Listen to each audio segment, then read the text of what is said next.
मेरा नाम फ़िज़ा है और मेरी शादी आज से 2 साल पहले हमज़ा नाम के लड़के से हुई थी।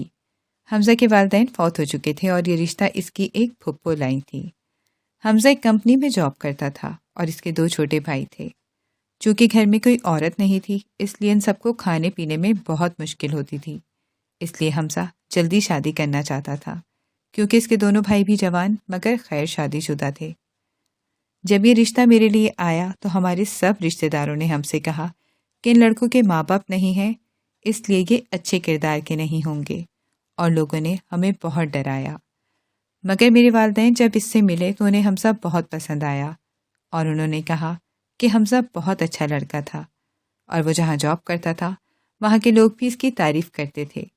यूँ हर तरफ से तसल्ली हो जाने के बाद मेरी इससे शादी हो गई। मैं ससुराल आई तो मैंने देखा कि मेरे दोनों देवर कोई ख़ास काम नहीं करते थे, मगर घर में पैसे की रेल पेल थी और घर में किसी चीज़ की कमी नहीं थी। लेकिन ये देखकर मैं हैरान रह गई, क्योंकि मेरे दोनों देवर अच्छा खाते पीते थे और इन्हें किसी चीज़ की कमी नहीं थी। मेरा शौहर भी बहुत अच्छा था और सीधा साधा आदमी था। सुबह होती तो दफ्तर चला जाता था और दफ्तर से वापसी पर वो सीधा घर आ जाता था, जबकि मेरे दोनों देवर इतने सीधे और मासूम नहीं थे। इन दोनों की हरकतें बहुत अजीब सी थीं। वो दोनों कोई काम नहीं करते थे, सारा दिन घर से बाहर रहते थे और रात को ही घर आते थे। यही नहीं बल्कि इनके कमरे से रात के वक्त बड़ी अजीब सी आवाज़ें आती रहती थीं। शुरू शुरू के दिनों में ये सब देखकर मैं खामोश रही, ताकि मेरे देवर ये ना समझे कि मैं इन दोनों की जासूसी करती थी। लेकिन सच तो ये था कि वो दोनों शुरू ही से मुझे मशकूक लगे थे। इन दोनों की हरकतें मुझे डरा रही थीं, क्योंकि वो दोनों अपने कमरों को भी लॉक करके रखते थे। अक्सर तो मैं इनकी मौजूदगी में कमरे में जाना चाहती थी, तो वो मुझे रोक देते थे और मेरे पूछने पर कहते, अरे भाभी, तुम्हें हमारे कमरे की सफाई करने की ज़रूरत नहीं, तुम बस हमारे भाई का ख्याल रखा करो। ये सुनकर मैं शर्मा जाती थी। मेरी नई नई शादी हुई थी, इसलिए मैं इनसे बहस नहीं करती थी, लेकिन मुझे इन पर शक होने लगा था कि ज़रूर ये अपने कमरों में कुछ छुपा कर रखते थे और चाहते थे कि वो मैं ना देखूं। इसलिए वो जिस काम के लिए कह देते थे मैं कर लेती थी, लेकिन आहिस्ता आहिस्ता मुझे लगने लगा जैसे वो दोनों हमसे बहुत कुछ छुपा रहे थे, मगर वो हमें इस बात का पता नहीं चलने देते थे। शादी के इब्तिदाई दिनों में जब हमारी आंख किसी खटपट की आवाज़ से खुल जाती थी, तो वो हमारे कमरे से निकलने से पहले ही हमारे कमरे में आकर हमसे बातें करना शुरू कर देते थे और यूँ हमारा ध्यान दूसरी तरफ लगा देते थे। खैर, मेरा शौहर तो इन बातों से बहल जाता था, मगर मुझे शक पड़ जाता था कि ज़रूर ये हमसे कुछ छुपा रहे थे। इनके कमरों से जो आवाज़ें आती थीं वो सुनकर ऐसा लगता था कि ये दोनों कुछ न कुछ गलत कर रहे थे, मगर मेरे देवर ये सब छुपाने की बड़ी कोशिश करते थे, क्योंकि जो ही इनके कमरे से शोर की आवाज़ें आने लगती थीं, इनमें से कोई एक हमारे कमरे में आकर हमसे ऊंची ऊंची आवाज़ में बातें करने लग जाता था। मगर मैं कोई बच्ची नहीं थी कि ये सब नज़रअंदाज कर देती। साफ लग रहा था कि मेरे देवर अपने कमरों में ऐसा कुछ करते हैं जो वो हम सबसे छुपा कर रखना चाहते हैं, मगर क्या? इसका जवाब मुझे जानना था। फिर एक दिन मैंने इस सिलसिले में अपने शौहर से बात की, तो इसने भी लाइल्मी का इजहार किया। मेरा शौहर कहने लगा, फ़िज़ा, अम्मी अब्बू के मरने के बाद मैंने अपनी पूरी तवज्जो पढ़ाई पर लगा दी ताकि मैं कुछ बन जाऊं, और जब मेरी जॉब लग गई तो मैं बहुत मसरूफ़ हो गया और मैं सारा दिन घर से बाहर रहता था और घर आते ही सो जाता था। ऐसे में मुझे नहीं पता ये दोनों क्या कर रहे हैं। अपने शौहर की ये बात सुनकर मैं सोच में पड़ गई।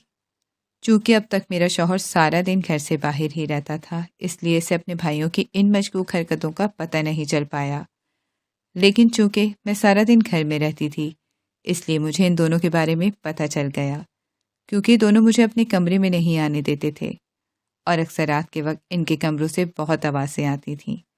बल्कि मुझे तो ऐसा लगता था जैसे इनके साथ कोई न कोई लड़की भी होती थी, क्योंकि मुझे अक्सर इनके कमरों से किसी न किसी औरत की भी आवाज़ आती थी।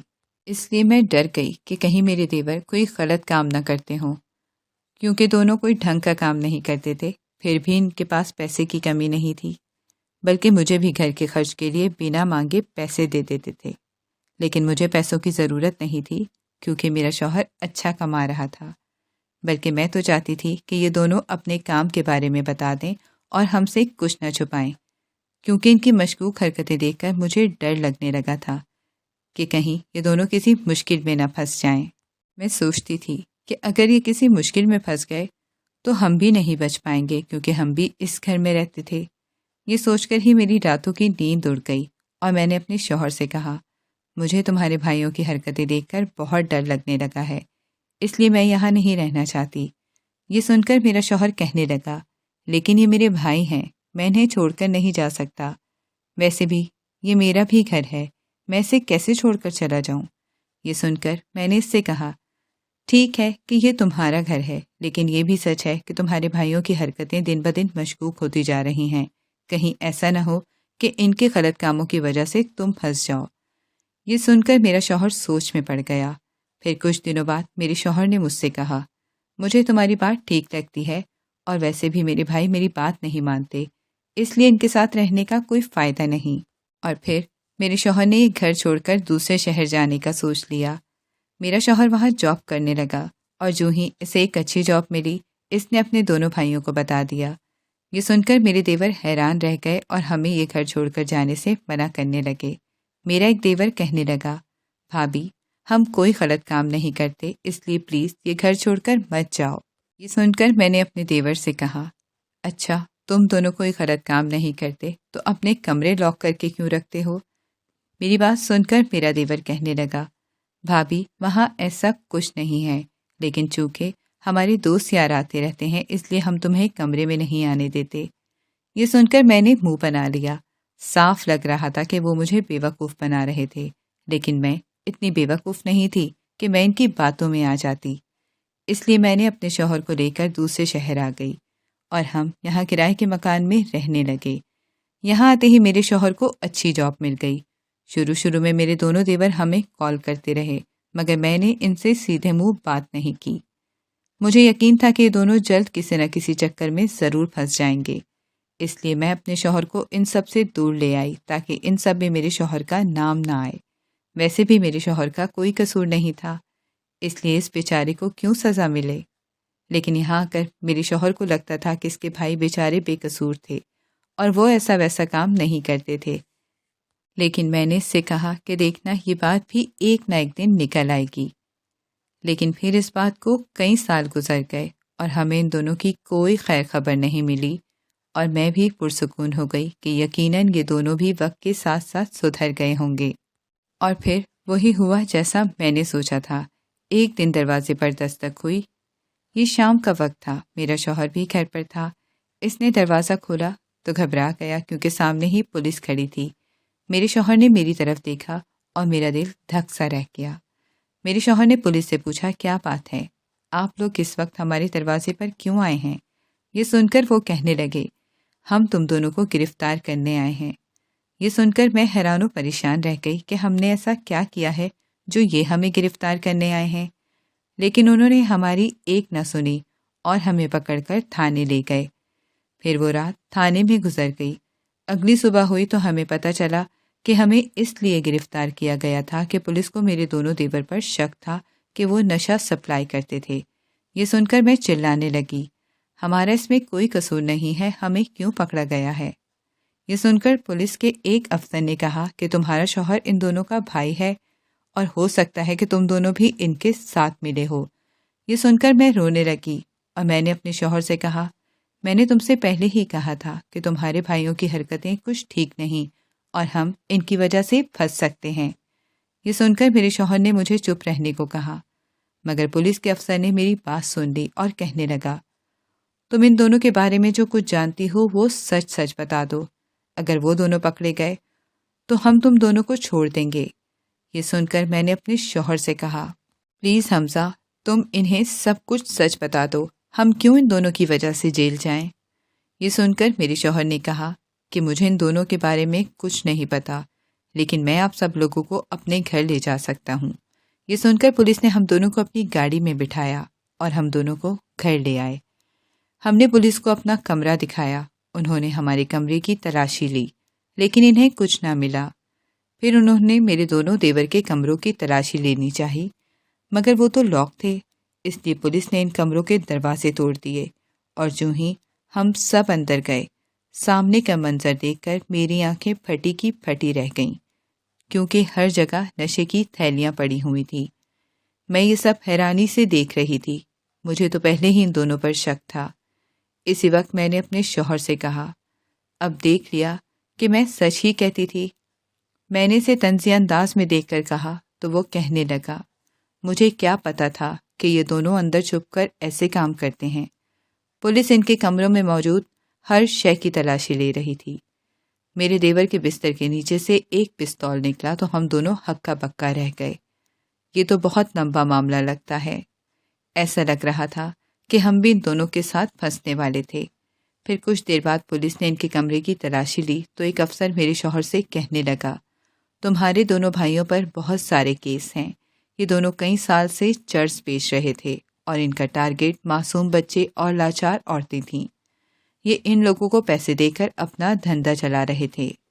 अब तक ये हमारी नसों से छुप रहे थे, लेकिन अब इन पर बहुत से केस बन चुके हैं और हमें यहाँ आकर इन दोनों के खिलाफ सारे सबूत मिल गए हैं। इसलिए बेहतर यही है कि तुम हमें इन दोनों का पता बता दो ताकि हम इन्हें गिरफ्तार कर लें। ये सुनकर मेरा शौहर परेशान हो गया और इसने मेरी तरफ देखा। मैंने इस अफसर से कहा, साहिब आप हमारा यकीन करें, क्योंकि हम ये नहीं जानते थे कि वो दोनों इस वक्त कहाँ हैं। ये सुनकर वो अफसर कहने लगा, ये कैसे मुमकिन है कि तुम दोनों को इनके बारे में कुछ नहीं मालूम। यकीनन तुम दोनों हमसे कुछ छुपा रहे हो। इसलिए मैं तुम्हें बता रहा हूँ कि अगर वो दोनों हमें नहीं मिले तो हम तुम दोनों को जेल में डाल देंगे। ये सुनकर मेरा शौहर परेशान हो गया और कहने लगा, मुझे अपने भाइयों के बारे में कुछ नहीं पता, मगर मैं अपनी जान बचाने के लिए इन्हें यहाँ कॉल करके बुला सकता हूँ। लेकिन आपको मुझसे वादा करना होगा कि जो ही वो यहाँ आएंगे आप हम मियाँ बीवी को छोड़ देंगे। ये सुनकर पुलिस ने मेरे शौहर से वादा कर लिया और इसने अपने दोनों भाइयों को कॉल करके कहा कि मैं और तुम्हारी भाभी तुमसे मिलने आए हैं, इसलिए जल्दी से घर आ जाओ। ये कहने के बाद मेरे शौहर ने कॉल काट दी और पुलिस की गाड़ी वहाँ से निकल गई, जबकि हमारे साथ एक पुलिस का अफसर रह गया। मुझे यकीन था कि वो दोनों हमसे मिलने ज़रूर आएंगे, लेकिन एक डर भी था कि अगर वो दोनों नहीं आए तो पुलिस हम दोनों को जेल में डाल देगी और हम बेगुनाहों को इनके किए की सज़ा काटनी पड़ेगी। इसलिए मैं दुआएं करने लगी कि वो दोनों यहाँ आ जाएं और हमारी जान छूट जाए। फिर अल्लाह ने हमारी दुआ सुन ली। जो ही रात हुई मेरे दोनों देवर घर आ गए और इनके आते ही पुलिस ने इन्हें गिरफ्तार कर लिया और यूं हमारी जान छूट गई। सच है, बुरे का नतीजा बुरा ही होता है और एक न एक दिन इसकी सज़ा ज़रूर मिल जाती है।